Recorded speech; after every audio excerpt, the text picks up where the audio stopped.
This is number 6, and as Alan just pointed out to me, he's disappointed in the turnout. And as your education seminar director, so am I, because this is an IRS 501c3 educational organization. And there are an awful lot of people who come here every year who never come to these seminars. So Alan walked up to me and said, get it together for next year. I want more people at these seminars. And so we've discussed a couple things that we will try and do for next year. Yeah, I know I'm preaching to the choir, but the choir goes out and talks to people who aren't in the choir, and hopefully they will do that. We are graced today by Howdy Herz, Howard Herz. And I was going to title this In Search of the UFC ID, because we all know that we have things that we have bought, found, stepped over, been told were really good, and then we go, well, where was this made? Who made this? When did they make this? Is this a mold I've never seen before? Et cetera, et cetera. Howdy's also obviously a Hall of Famer, and Howdy can tell you his background if he wants to, but it goes back certainly further than mine, which is not too difficult. And without further ado, because he's got lots of things to talk about, I'd like to introduce Howdy Herz. No questions until he's done with his presentation. Thank you. Well, good morning, and thank you very much. Let me know if I get this too loud or too soft. I do have one thing I'd like all of you to contemplate. As I was walking down the hall down here, I was rather curious why the ESP seminar has to post its conference times. I mean, well, anyway. Today's talk is about the manufacturers, and it's primarily the chip manufacturers and the records and their importance, as I see it, vital importance to our hobby. We have 2 of our club officers here today, and they do have some meetings and things that they have to get to, but they have an announcement to make that's very pertinent to what I'm going to be talking about and what is going to be occurring in the future. And so if I may ask our president, are you president yet? No. President-elect, okay, to come up and speak for just a second. Our president's already retired.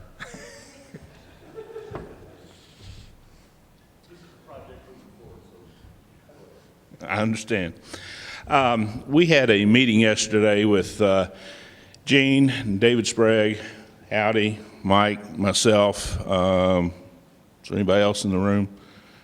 And needless to say, you get all of us together, and it's not a short meeting, but probably one of the most crucial things that we can do as an association is educate our members, to provide resources for our members, and this is the epitome of it. I mean, ever since I've been in this hobby 11, 12 years, all I've heard about is, why don't we buy records? Why don't we do this?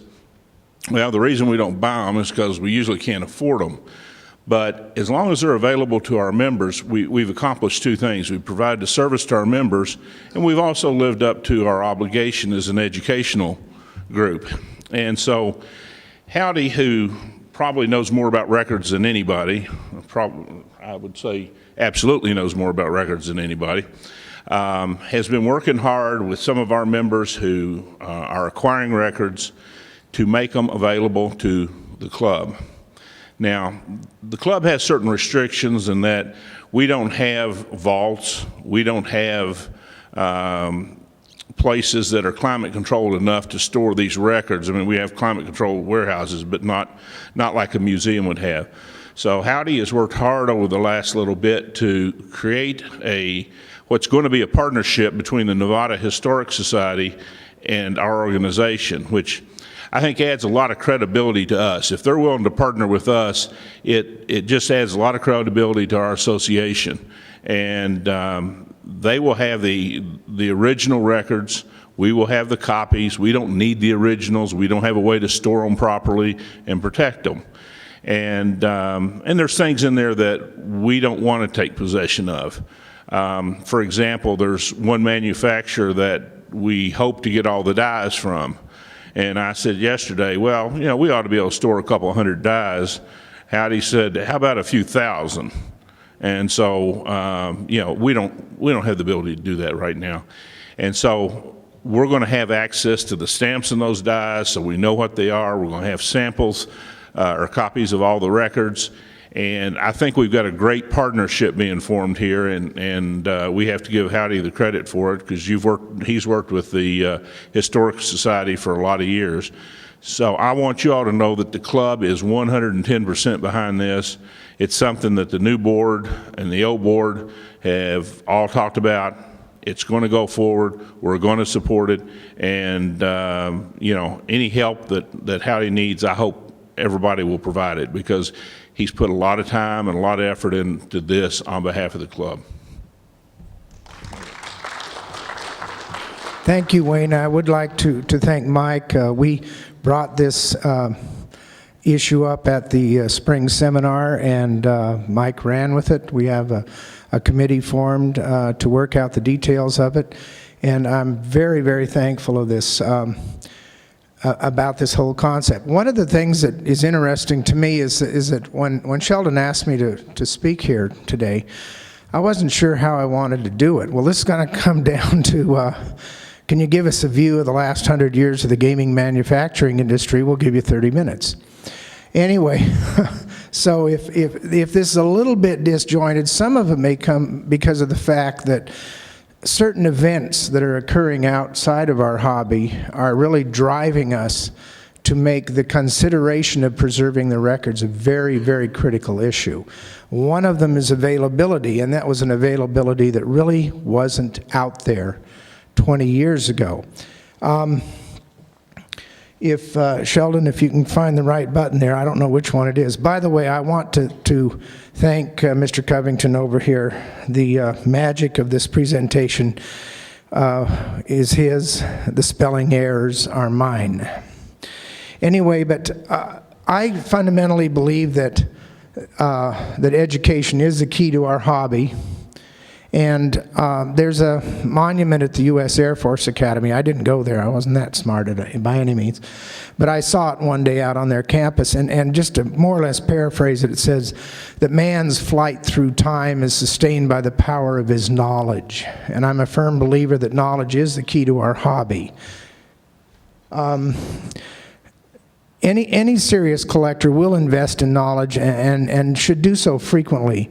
And there's a lot of publications out there. This is one of the first one, Bill Borland's Blue Book, either appropriately or inappropriately named, but we'll get to the issue of that. The Blue Book, historically in the gaming industry, was a book put out by Kansas City Card Company in Evans, and it had every conceivable cheating device in the world in it. Now, irrespective of what some of the things that Mr. Borland may have done or some various times, to me he's an angel and a saint, because he started helping this hobby in the 80s when we were just a very fledgling group. And actually Star Warwick, his partner, was a driving force behind the Blue Book. There's other publications like Dale's book here. They're just invaluable to us. And what I think is important is that you get to understand how much information, how much research is behind these publications. Everybody should be familiar with it. That's Volume 1 and Volume 10. And those of you who like to collect books, I've got 8 of them in between there. So that's an incredible publication. And every line in that chip rack has information backing it up. And sometimes that information is scanty and sometimes it's rock solid. But that's the nature of the records we have. But to put together, when you think about every line having something backing it, that's incredible. The same with James's book. There's a lot of information in there. Now, give the authors a lot of leeway. Sometimes we make mistakes, and we make mistakes because the information wasn't just out there in black and white. You didn't go down the library and get it. A lot of this information was protected to the point that if you got it maybe 30 years ago, you might end up in pushing up corn in a field in Indiana. One of my absolute favorite books, Gaming Table. And this is a book that was the first attempt and is absolutely the best, not attempt, is in fact a book that was going out and trying to say, okay, these are gaming operations. Now, there's a lot of questions that come up when you go to somebody and say, is this a gaming operation? If George Wilbur has chips over here, were they in his little game at home that they played whenever they felt like it? Were they in his game that was played every week for the last 150 years? Were they in his back room of his barber shop? And so there's a lot of questions that come up, and the records of some of these companies help define what we call a true gaming operation, which is, in my view, what would be deemed professional. Now, is a card game held in the Waldorf Astoria every month a professional game? But if it's attended by J.C. Penney and Eamon Carter, does that make it any better? Is the quality of the players or the type of play any different? So there's a lot of questions that come up before you can say, we have a chip, and we think this came from a professional level game, so it should be maybe listed somewhere like this. So that type of question is hard to answer. Ernie and I used to argue, well, if they made 700 chips, is that a professional game? That's kind of like a rack on a 21 table. And then I was talking to Carl Stahl in Chicago, and I had a card, and they had 20 of this and 15 of that and 30 of this chip.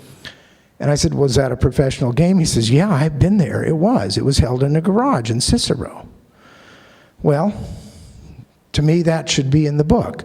But these are questions that these records will help. I want to give you my perspective pretty much on the gaming manufacturing industry. I mean, I'm going to do it from my experience, because all of the people that do research right now, we're unfortunately having to set the standards. We can't go to the shelf and pull a lot of things out. Today you can, because of Alan and Dale and James and other people. And I'm not, Steve Goodrich and Mark Leiterman and all of these people who are bringing us this knowledge. I have a huge amount of respect for them, and I ask collectors to respect their work. Don't go out and bootleg their copy because you don't want to spend $45 or $35 on a book, because you are personally insulting them. And I encourage you, don't run a chip rack down to Kinko's. Support the hobby. I'm partly blind in this distance up to about here, so I have to put on these crazy glasses. But the thing, in 1960, I started collecting coins for Harvey Gross, who was the owner of Harvey's. And I worked in the vault, which was a good place to collect coins in 1960. And by 1965, it was a frantic place to collect coins. When we got 100,000 bags of silver dollars one time, 100,000 bags, $100,000 bags of silver dollars. One time I went through them, I called Harvey up at about 3 in the morning, and I said, I found a 93S. And Harvey says, what in the hell is a 93S? Harvey's term for me was I was his chief nickel picker. But we were able to put together, in fact, about 3 to 4 full collections of silver dollars, missing except the 95 proof. That's how much was coming out. I found bags of dollars that were sealed in New Orleans in 1880 that had what they call seated liberty coins and things like that. And so it was a good time to be collecting. And I also worked in the counting room, and one day I was taking the drop into the cage. We'd do the count, get everything to more or less match, and we'd walk it into the cage. And where I would normally set this box of currency was covered with boxes of chips. And I said, what is this? Because instantly it caught my eye. It was a rainbow. He said, those are out for the chip exchange. They're coming tomorrow. And I said, chip exchange? He said, well, this is stuff that we've taken in over the last month, and it's going to be sorted out, and it'll go to the Cal Neva and to Oliver's or whatever down the street, and we'll do that. And I said, and you got a bunch of boxes over here. He said, well, those are things that people kind of laid on us. We dealers took them in. We didn't know the place had closed the day before. You know, things like Bill Crow's Mint or something like that, you know, simple chips. Box and a half of Oliver, 25 cents got dumped on us. Anyway, I got off my shift and I immediately went to Harvey's office and I said, how about collecting chips? And he thought about it for about a minute and he said, okay, we collect coins, let's collect chips. Well, at that time, the gaming tokens had started coming out, so we collected chips and tokens. And by 1967, we had a fairly good collection. We showed it at the ANA in San Diego. We had a nice big roulette layout. The layout and the board cost more than the chips on them. But to do that, I had gone, with Harvey's permission, to all of the licensees, the unlimited licensees in Nevada, with a letter from Harvey that said, we're collecting chips, and we'd like to know if you'd help us, which was code for give us what you can. And so I had been in almost every licensee in Nevada. We had about 200, and I think it was 87 chips on the board. Harvey did limit me. He said, nothing over $5. I don't want you to break me. If they gave us 100, we were thrilled. Anyway, so we put together this collection. Well, we had to keep an inventory of it, so I would go out and I would make little drawings, and Greek keys are really hard to draw. You know, anyway, that's how we kept our records, in pencil, with these funny little scriggly things that were, I didn't really know what to call them, but the first person I went to was Joe Kleiss at BC Wills, who supplied us with a lot of our chips. And Joe brought in a few boxes of stuff they had hanging around the office, you know, simple stuff like those ones with that funny bird on it with the brass, you know, and we just went ahead and took whatever we could get. And dealers would come in, and when I used to work in Kentucky, we had some of these around in here. I found these in my dresser drawer. We started out with those original boxes I found in the cage. We ended at about 27,000 chips in 1993. So, and I think we had about 3,000 to 4,000 gaming tokens roughly at that point in time. But one of the driving forces was that we had to, when Harvey died, slowly our inventory procedures became more complicated. And when Harvey died, the accounting office and that hated bunch, the internal audit, came down and they said, we really want to know what you're sitting on down here.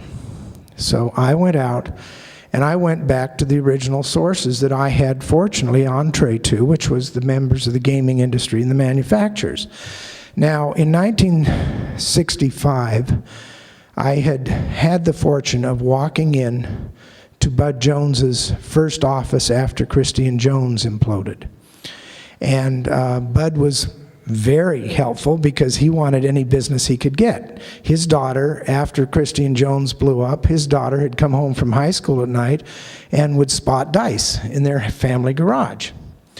And so any business was welcome, and Bud gave me a catalog, and I took it up to the purchasing agent. I got it back years later, but I took it up there, and fortunately we ordered something from Bud, and Bud became a bosom buddy after that. And that was very interesting because I did go in some years before his death, and I asked Bud for 15 minutes, and an hour and a half later, I had a taped interview of Bud Jones's history, but we'll get to some of that. But what we created is a very complex inventory, and we had to describe chips. We had to know what molds were, and edge spots, and inserts, and inlays, and why did they have those little funny, you know, scallops around the edge and things like that. And when we completed the inventory, I went to Harvey's, and I said, how about letting us publish a book of what we've learned? Because collecting chips is fun. So in 1985, we put out Harvey's Guide, which is on the left. And in 1995, I was able to publish our own guide, which the first guide was more or less descriptions of what's about chips and their characteristics. And the second one was our first attempt to try and have a Nevada guide. Well, the interesting part of it is the only collection that's not in the Nevada guide on the right-hand side was Harvey's. The board refused to have the contents of their collection revealed. So I went to a good friend of mine by the name of Bruce Landau, and we photographed Bruce's collection, and that is basically the fundamental basis for the book on the right-hand side. Now, we had displays at Harvey's, and we were always proud of the fact that some people who got into chip collecting started in looking at those displays. One of them was Bruce Landau, one of them was Phil Jensen, and one of them was Harvey Fuller. So we were just kind of a loose bunch of guys kicking around messing with chips. Now, Bill Borland and I, in about the 80s, when I was doing this inventory, got in a kind of a contest to see who could come up with the most number of molds. And we had to go to manufacturers, and a lot of times, you know, they wouldn't give us a lot of information about themselves, but they'd certainly tell on their competitors. So we were able to compile all of these different mold designs.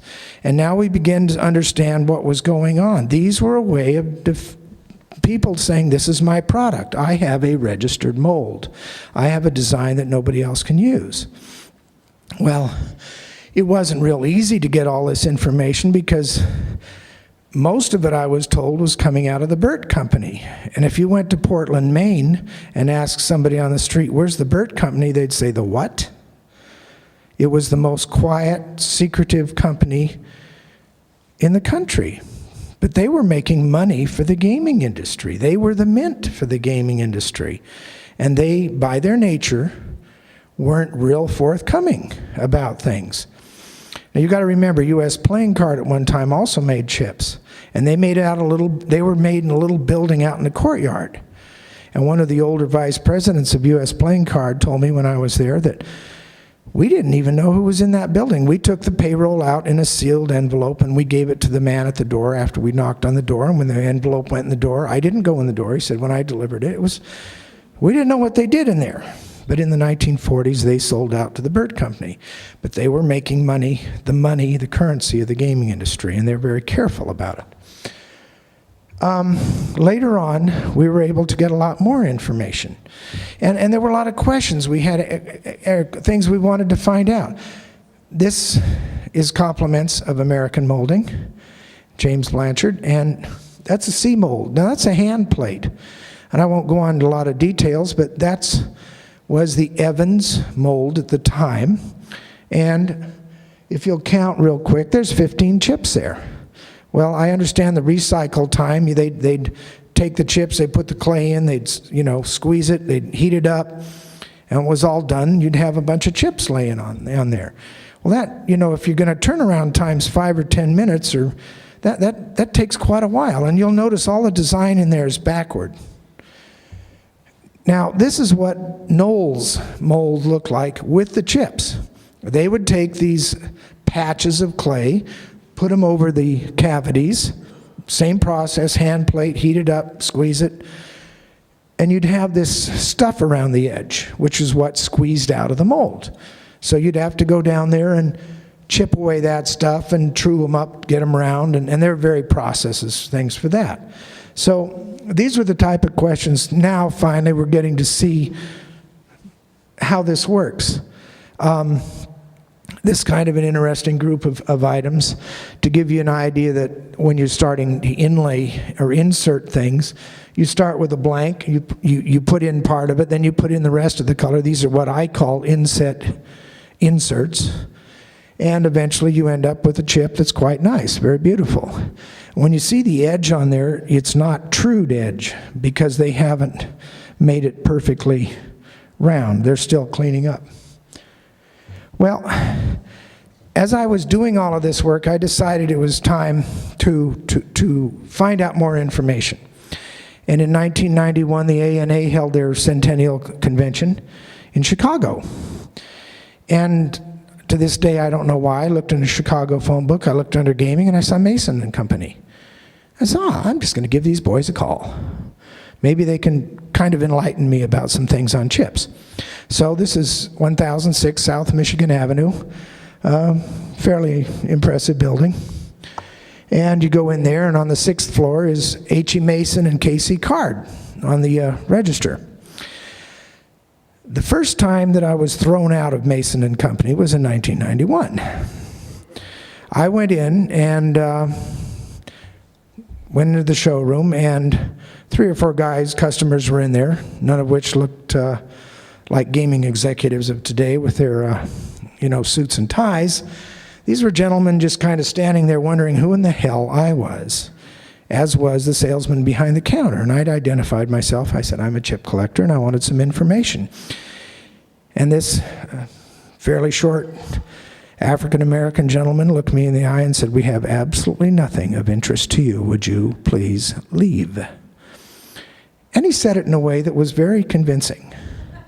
So I turned around and I left Mason Company.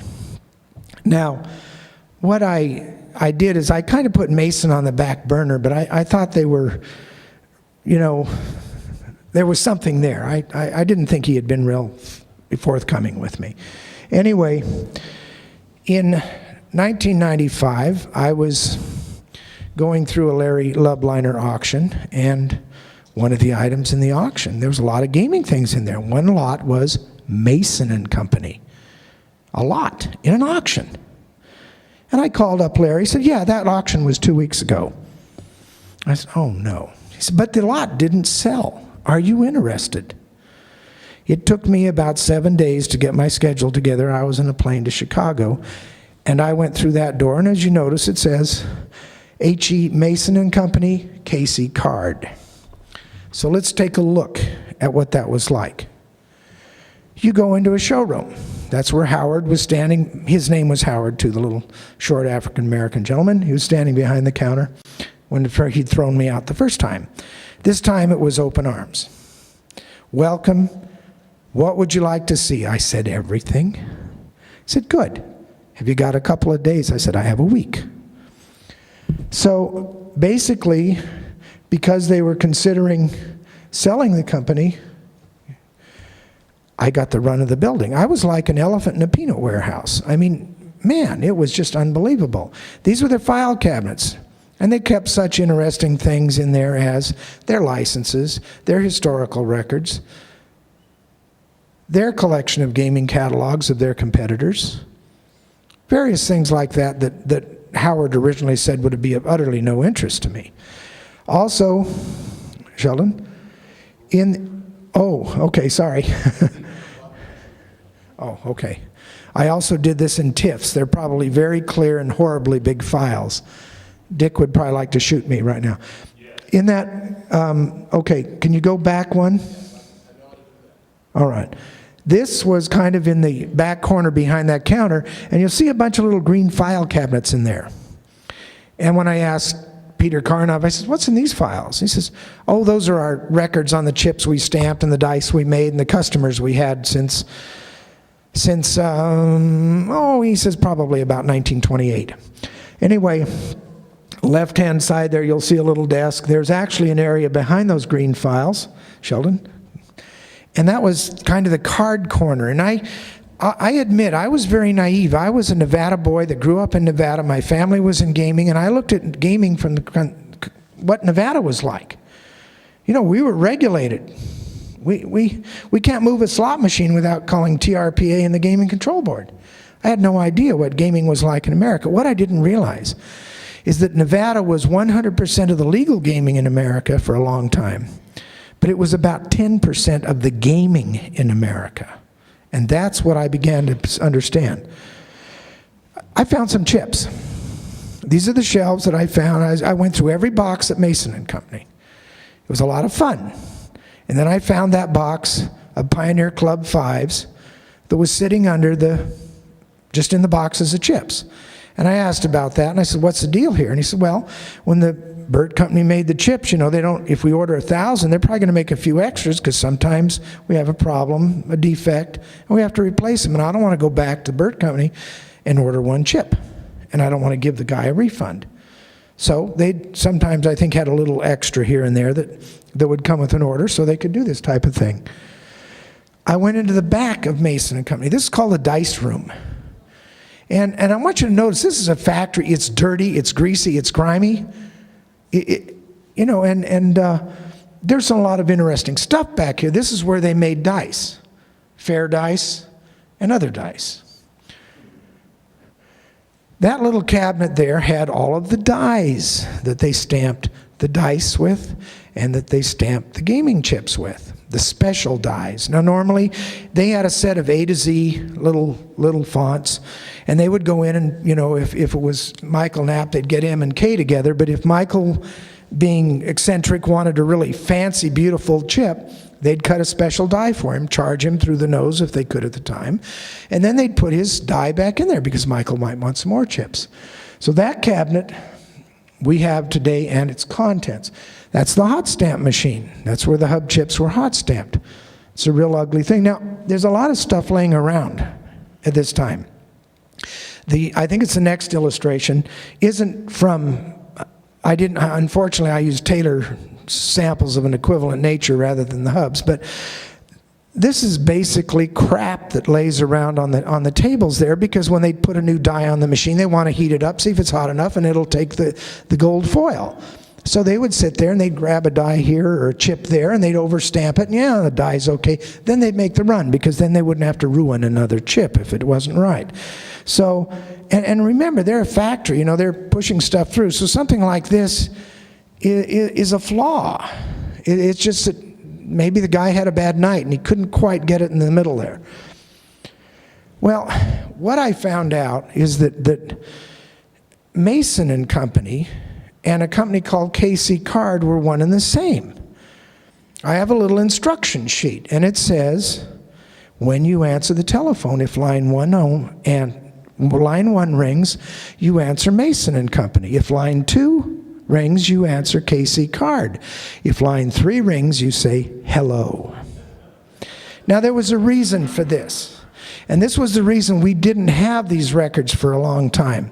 You got to remember, we weren't the only people that wanted their records. Estes Kefauver wanted them, McClellan wanted them, in the Senate Subcommittee on Organized Crime. There were a lot of people that were interested in what went on in these places. But these places supplied American gaming. And their catalogs, which are similar to this, this was the Blue Book. And you could get whatever you wanted in the Blue Book. You could get tops, odds spreaders, you could get all kinds of marked cards you wanted. And so the nature of gaming outside of Nevada was a pretty much no holds barred, go for it.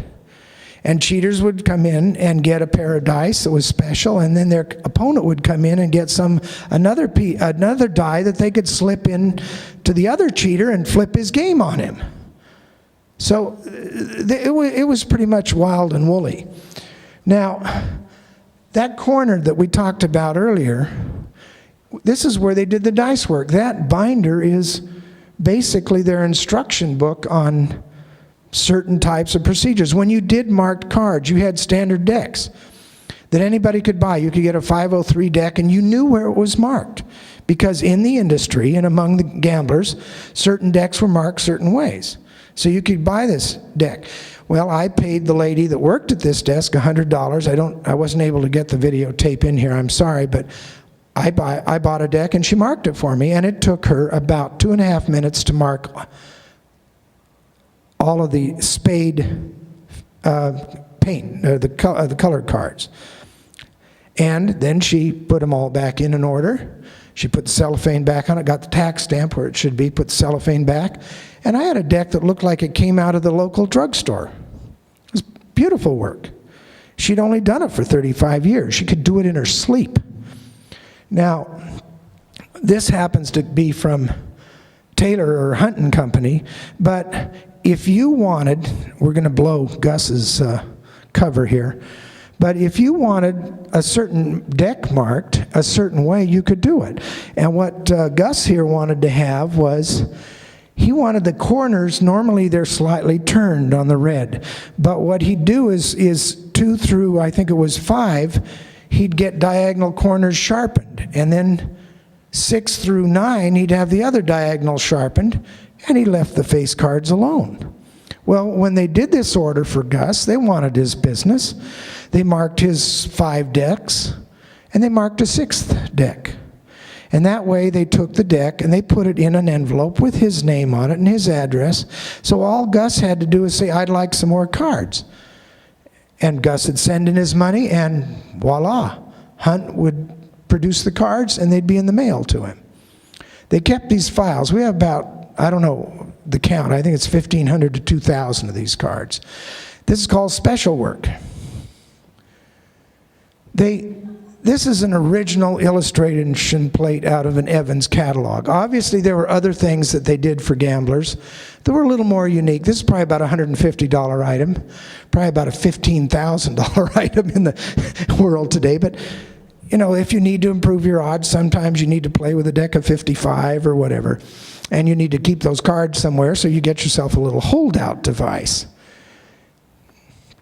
Now, one of the companies that I'm going to talk about a lot is Taylor & Company. And there's been 2 ownerships of Taylor & Company. The last ownership was by the Stahl family, and their relationships may have been cordial, but they're somewhat separate from the first ownership. I always wanted to know who Taylor & Company was, and I went to TK Specialty one day, and I asked Mr. Taylor if he had anything to do with Taylor & Company out of Chicago.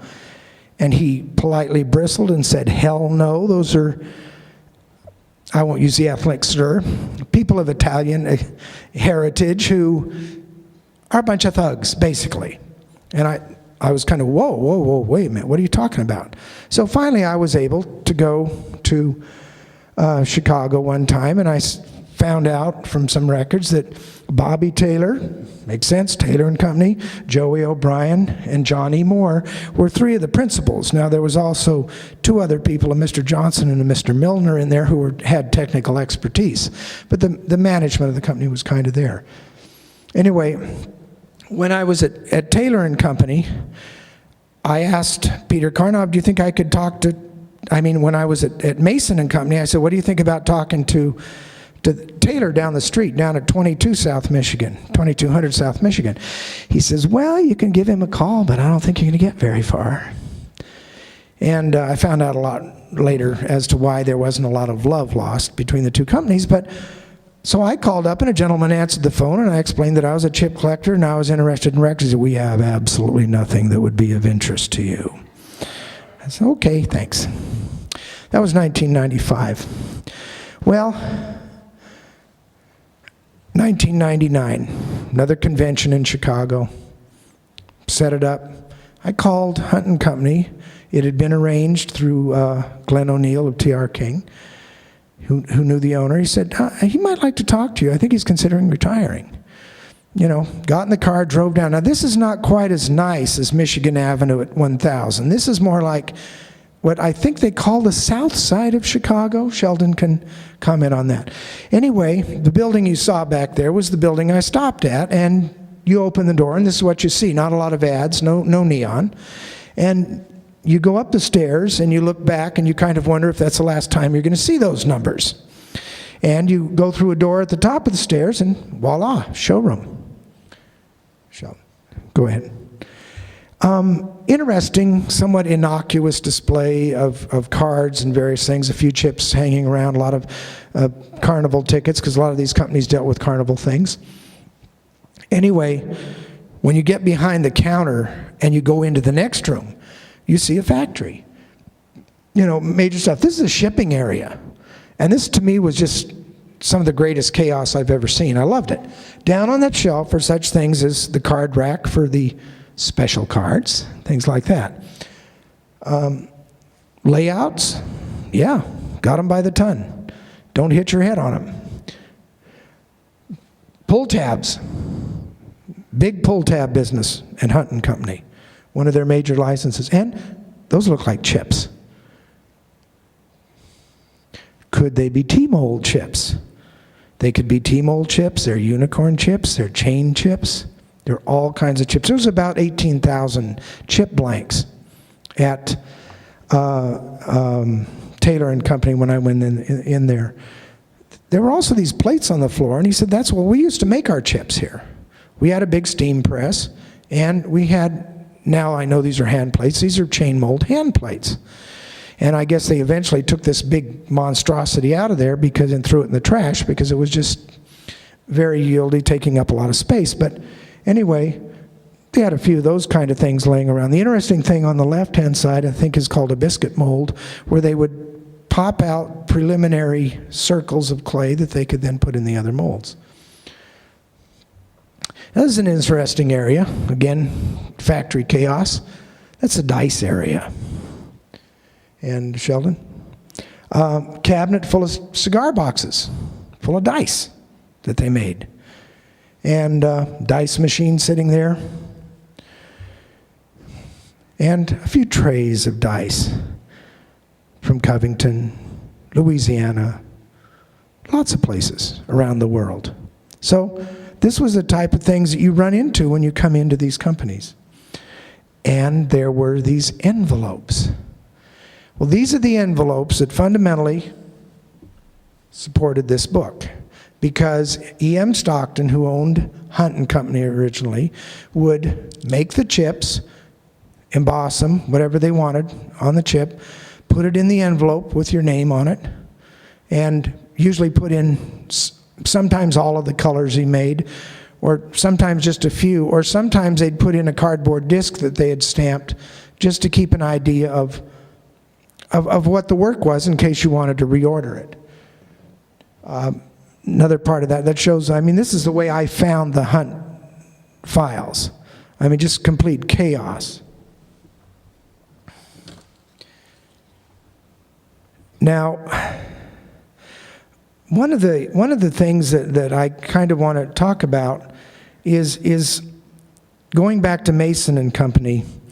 The day I left Mason and Company with all of their records, I went up to Howard, that famous dice maker, and I said, "Howard, could I have one of each of your crooked dice?" And Howard wasn't happy with that comment. And he came over to me and he got his nose about this close to mine. He said, "Mr. Herz, we make fair dice and we make special dice. Would you like some of our special dice?" I said, "Yes." So I was able to get some of those special dice. And the reason I bring that comment up, I didn't understand at the time the significance other than that I had just totally insulted him. But the manufacturers were exceptionally proud of their products. And when you get to thinking about it, fair dice are not easy to make, and slightly unfair dice are even harder to make. And if you want to make PC dice, which is percentage dice, you have to make sure that the errors that are incorporated intentionally into them are undetectable. And they have to be as precisely made as anything. Now, these companies made fair dice. Mason made dice for Harold's Club. They shipped something like 200 or 300 pair a week to Harold's Club. That was a huge amount of dice. Great business for them. Well, one day, the special side of the fair of the operation, the owner of the company, Harrison Embry Drake, decided that Harold's Club would be a better customer if their win went up. And so he shipped a pair of Harold's Club dice that were a little out of line. And he didn't realize that Pappy Smith, who had been cheated in a carnival game as a kid, didn't like cheating. And so everything that came to Harold's Club was checked. And it took them about 4 hours to find that pair of dice that was going to help their percentage.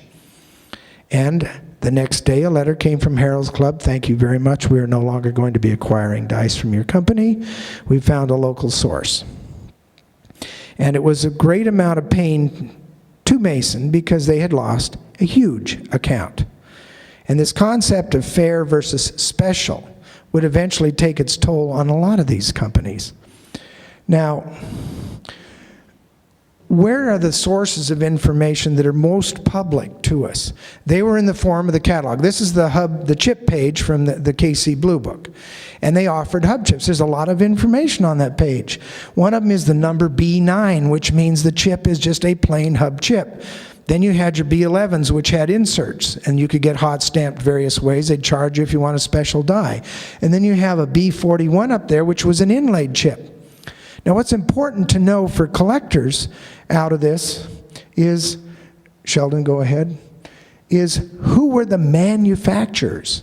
Now, to a lesser extent, you can say that any distributor who hot stamped a chip was a manufacturer. But from what I can tell, the primary manufacturers in America were the United States Playing Card from somewhere in the late 1890s to about mid-1940s, You had Hunt and Company, which I didn't realize this, who made chips in the 20s. One of the earliest molded chips in the United States playing card files is a chain molded chip from Hunt and Company. You had the Burt Company, who started making billiard balls in, I believe it was the 1890s, and then bought the USPC operations. They had gone into certain forms of chip manufacture, and they bought USPC wholesale and took it up to Portland, Maine. You had T.R. King and Company. 1931, they moved from Kansas City to Los Angeles, and apparently took with them some formulas that they began making chips, large crown, small crown, in Los Angeles. And then you had the Paulson Company. Now the interesting part is all of these companies have certain interrelations. Not necessarily USPC and Burt, because they kind of stayed above the fray. Because the bottom three are the T.R. King and Paulson and Hunt actually kind of stayed in the business at a street level, at a level straight to the customers, whereas USPC and Burt dealt with distributors. So they didn't have to deal with the customer level. They were dealing at a second tier. Sheldon? Okay, so you have USPC and Burt on the left side, the manufacturers more or less on the left side. On the right-hand side, they were supplying chips for Wills, Mason, Rigdon, Hunt, Pioneer, Edwards, Jones Brothers. The ones down below more or less made their own chips for their own customers. So sometimes you'll see a catalog where you have like a diamond square chip in a catalog, and then you see it in another guy's catalog. Well, it started with Nolan Company, and then because of various situations in Nolan Company, maybe it went bankrupt, maybe it closed down, whatever, that chip, that mold became a open mold, so that other distributors could order chips on it. The purpose of the molds was to protect people, protect the distributors, because you didn't want to make a bunch of black chips and then your buddy over here made a bunch of black chips and they all ran into the same game. So basically, if you're looking at inlaid checks, you're looking at the 4 companies on the left, or 5 companies on the left. If you're talking about hot stamp chips, you're talking about all these other distributors. So,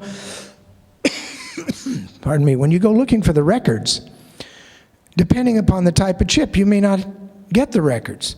Or if you go to the Burt Company and say, well, what is this BC Wills hot stamp? I don't know, we made them 1,000 red chips. They went to Detroit or to Reno, and then they hot stamped them, and those records is where you'd have to look. Unfortunately, in BC Wills' case, you're going to have to look in the Reno City dump. Now, when Burt made chips, they would send cards out like this to the person that had ordered the chips, in this case Carl P. Stahl and Company, with some notch samples. And when you see a crisp, new, beautiful, full-color chip with a bunch of notches in it, you've got a sample. This is not a defaced chip. This, to me, is a sample or a pattern. And I've tried to, over and over, to stress the importance of these pieces because the color is true. They are a representation of what they made. Now, some records, this is a sample of one that would have been kept at the Burt Company. You have an order for Langworthy and Company, which is probably Horseheads. You have what was ordered, and you have some samples of the inlays, and this was one of the ways that they kept their records. At Mason and Company, they had a great big book that was used in the dye room, and this is how they kept track of their dyes. They'd have all of these, you know, is Gene Trimble back there somewhere trying to burn up a pencil getting all of those? Anyway, they would stamp in the book, and then they'd pretty much say whose the stamp was for and which drawer it was in. Let's go back to Mason and Company. Most of the companies kept their records in a somewhat similar fashion. Now, this chip was easy to make up. All you did is take the number dies, mix them in the right combination. The denominations were pretty much standard dies. When you look at a card like this, this is how they would keep it. Mason has something around 12,000 cards. I can't remember how many Taylor had. It was 3,000 or something. one of the reasons a lot of the bookkeeping is the same is because a lot of these guys worked for Mason. Ralph Rigdon went down to Cincinnati. He had worked at Mason. Well, with Covington and Newport right across the river, I mean, he did great business down there. And you'll find out that a lot of the people that ended up owning distribution companies worked at Mason or somewhere, and they got their technology together. Carl Stahl, who eventually bought Taylor and Hunt Company, and his dad, for a while, worked at Mason. So this record keeping is somewhat similar. Now, there's some interesting stuff on this card. First of all, you've got an address. And if you'll notice, the street number matches the number on the chip. Now, that may not mean a lot to you with one card. But when you find 50 to 100 cards in the Detroit area with the number matching the street address and a denomination, I would say those weren't private games. And there was a trend in the Detroit area to number the chips with the street address. And there's some of the outlying towns also had this. And there's a huge number of places in Detroit. Now, they had 100, now it says B10, somewhere in Mason's booking. These are actually what they call later B9. In other words, they didn't have an insert. But they would do a 70 yellow, 20 black, 10 white. It's not a lot of chips, but there's no question that was a professional game, a very professional one. And they put the Mason and Company invoice on that thing. There's no date on that particular card, which is one of the problems that we sometimes run into. Normally it would be dated. Now there may be a date on the back of that card, Alan. The only way, in some cases where they're not dated, we can tell from the type style of the typewriter or the handwriting. Or we can also sometimes tell from the font styles. Now, those are two separate fonts. One is Detroit on the top, or Chicago style on the top, and Detroit on the bottom. When you have thousands of customers, you want to keep them separate. Now, obviously, if all the edges of black chips are black, you're going to have to look at the face of the chip. But if somebody's running something into a game, you want something that distinguishes your chips from somebody else's. If you'll notice, there is a difference in the B's, and there actually is in the S and in the C, in the way the die is constructed. I use this because this is a very subtle difference. And when Gene or one of you come to me and say, who made SBC? What font style? Does it have denominations? Was it SBC on both sides? What colors were made? They were tried to be very careful that they didn't duplicate the color and denomination and type style. So it's really important, and it can make a huge difference of whose chip it is. One's Cicero, one's Ohio. Now, sometimes cards give you information that you hate. That is all I know so far that I have found about the Normandy Club, and it's driven Doug Saito straight up the wall, because he says, where is this chip from? That's the extent of the information I have on the Normandy Club. So sometimes the cards just tease you, and that's about it. Now, this is interesting because those are the same hot stamps. So the differentiation kind of comes in the color, but if you'll notice, the top card has pink and the bottom card has pink. Well, why would they do that? They either knew that somebody was out of business and there wouldn't be a conflict, or maybe this is one out of 12,000 cards that they screwed up on. But they were very careful with their monograms. But if you'll notice there, that's all the same SM. Yeah, both of them have pinks. See, so when you send me a chip and say, is this SM, where's it from? I'm probably going to make a judgment call that says, well, I think from the looks of this chip, I'll give you both cards, but the thing I'm going to probably say, it's probably the lower card, if that's the case, if the chip looks like it ought to be in that era. Or if I can say, okay, well, at a certain period of time, they were using a different typewriter. And we've been able to categorize some of that. Some of them are real simple. Now, the interesting part of this is it says B49, plain round. And if you kind of remember that page in the Mason book, they had plain checks. So the beauty of the Mason records is sometimes you don't have to have a hub mold. It might be a plain check. It might be something that you'd never think about Mason having. Now, an interesting part is it's very important that the J and the C are farther apart, and there's the shim taped to the card that kept the Jaragua Casino initial separated. And that was the easiest way for them to do it. Just tape the shim to the card. Next time they got the order, peel it off, put the chips on the press, and go. Now, this is an interesting chip because you could look at that and say it's OAR, or. Well, it's JAR. And the letter J in most of the font sets was so narrow, and the part of the leg that came up, the part of the back base of the die would print. And I always get a lot of questions about chips like this because certain letters had a tendency to have the base print on them. This is an interesting chip. It's not a huge order, 1932. But I would say that's definitely professional operation. Now, this 9KC round, if you find to remember that page in Mason's book, they had plain check. So the beauty of the Mason record, if you look in a chip catalog and you see something that says KC on it, that was reserved for the card company. They would not monogram anything with those initials. You found a manufacturer sample. Okay? Here you have Carlo checks. Those of you who collect the generics, in Dale's book, there's something called Carlo. It's a pattern, a very intricate pattern. They would take a generic chip and they would stamp it. And if you get that Carlo stamped with an S, it's from this gentleman in Iowa. Down below it, you have an interlocking check, similar to the one I showed you in the catalog, stamped with an S. Beauty of it is we have no clue who they did it for. And that's the limit of our knowledge there.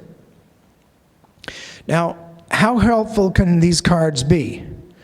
This was Steve Goodrich's bonanza because he found the chip before I did. Harold's Club's first chips. Something that you would probably almost pass up in a junk box. Why is that of interest? Well, gee, one of Reno's most famous clubs. When were the cards made? 1936, 1935. When did they open? 1936, 1935. Pappy had sent his son up to Reno to find out what the hell was going on. And he said, hey, this is a great place. So he opened a place. Harold's Club is not named after Pappy. It's named after his son. Because he's the one that opened the club up there.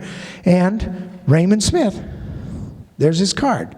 So, huge amounts of information. The codes on there, R, W, B, Y, C, G.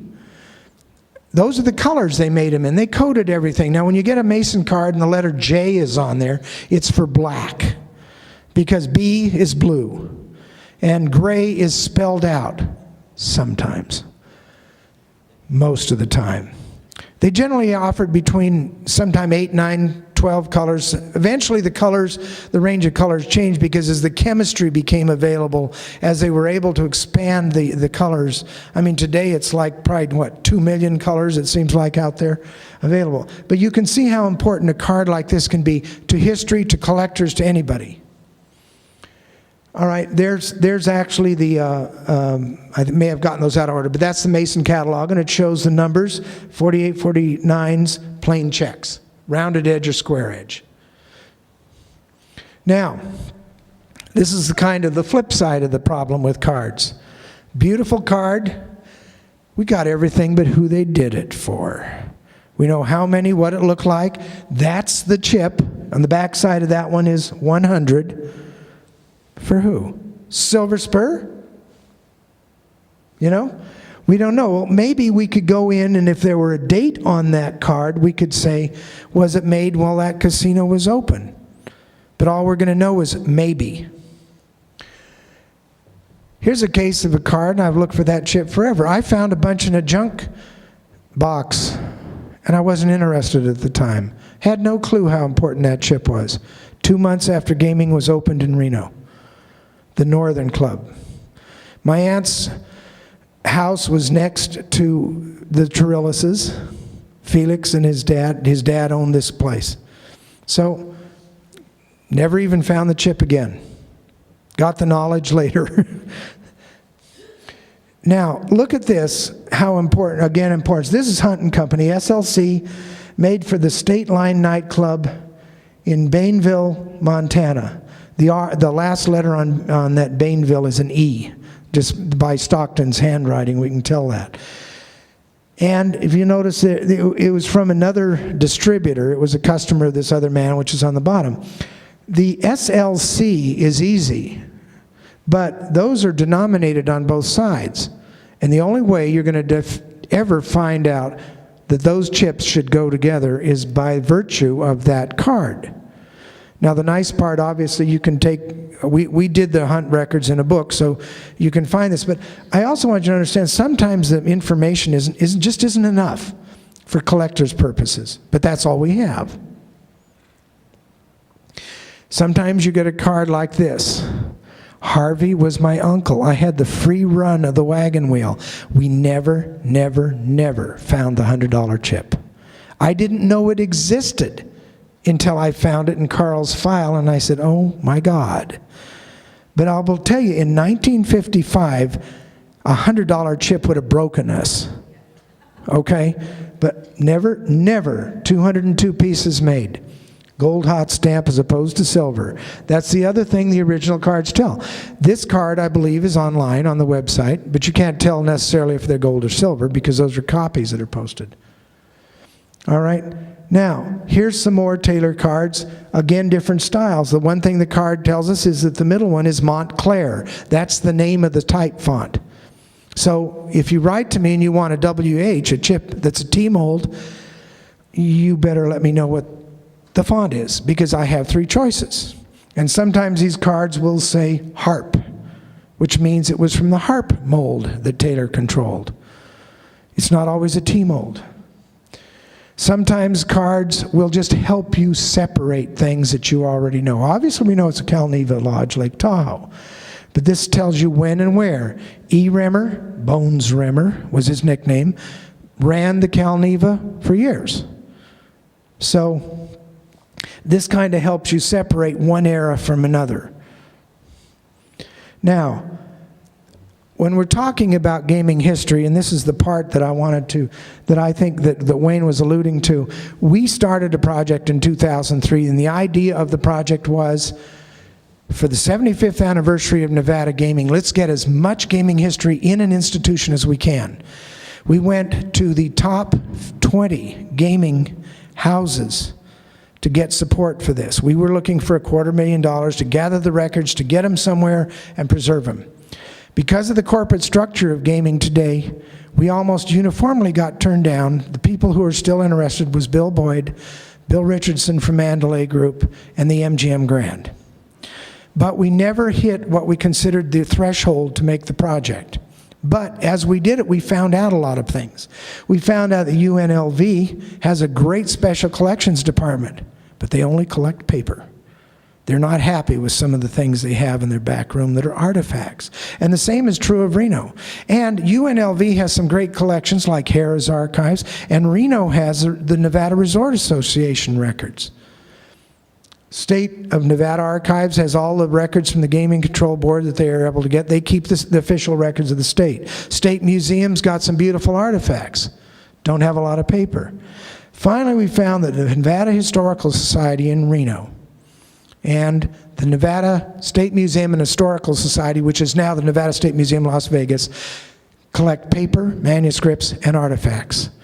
And we said, okay, let's create an American Gaming Archives, and let's put it at those 2 institutions, because they'll take whatever we need. And let's not limit the scope. Let's make it American gaming. And let's include the Caribbean, because most of that was American. So those are the institutions where the AGA has been established. And we asked the club to participate as a link between all of those institutions and support it with a website. Craig, this is my partner in crime. This is my wife. Come on up and get the keys. I stole the car keys this morning, and she needs to get them from me. No, do you want to, should we bring them back? Okay. Anyway, The reason her name's on the cover is she does all the work of our books here. Anyway, we created this archive in November of 2006 because we wanted it in the year of the 75th anniversary.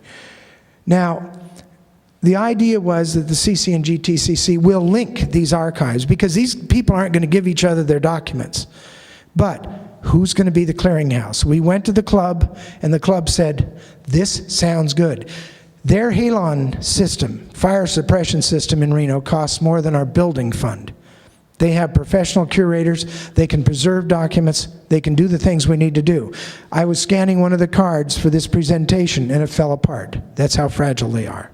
So, the concept is that the club will provide the information, it will meet its 501c3 obligations to its membership, and for a very, very small amount of money, may become the #1 gaming information source in the world.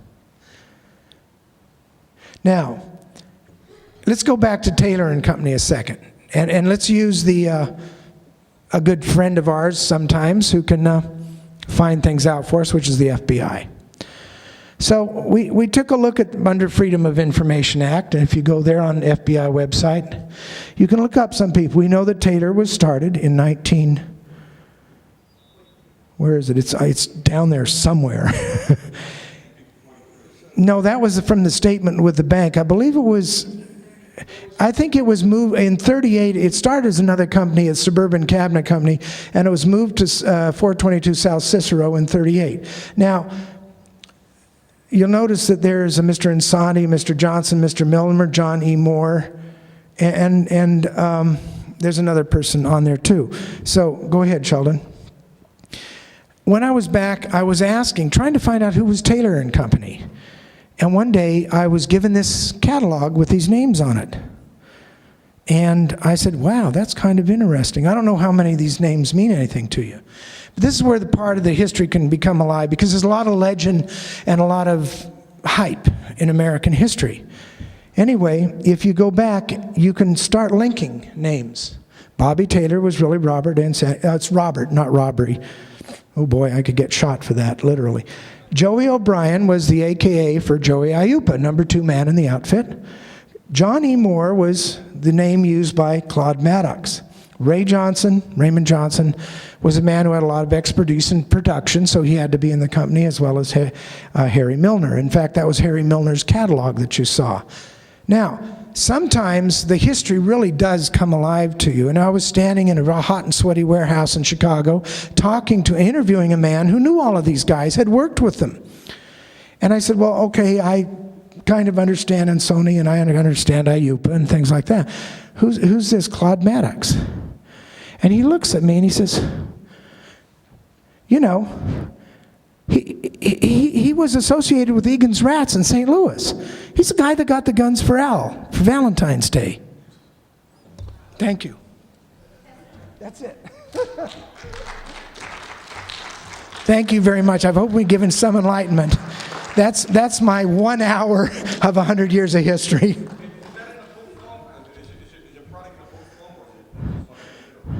We don't actually have a product. What we're looking to do is get the records available on the internet through the club's website. So, can I do? I'm sorry I took so long, Sheldon. Yeah, Carrie.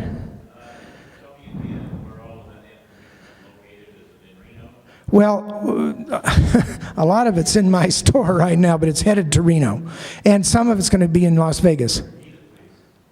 Oh yes, okay, the question was, where is all this information located? It is in the process actually of being gathered together. The manufacturer's records are going to stay in the Reno NHS. The state of Nevada Department of Cultural Affairs has the 2 historical societies. The only problem we have is technically they just changed directors. Dave Millman became the director of the Southern Institution. They're getting a new building in 2009, and one of the things that Dave would be willing to consider is that they're going to keep a lot of the Nevada stuff, and certainly the Southern Nevada down south. We're going to keep a lot of the manufacturing stuff up north, but some of it's going to be here because some of the companies are here. So this is a project coming together in the making. And so it's kind of scattered around. The society in Las Vegas, when they have their grand opening, we have discussed having a display in conjunction with the club at their grand opening. Alan?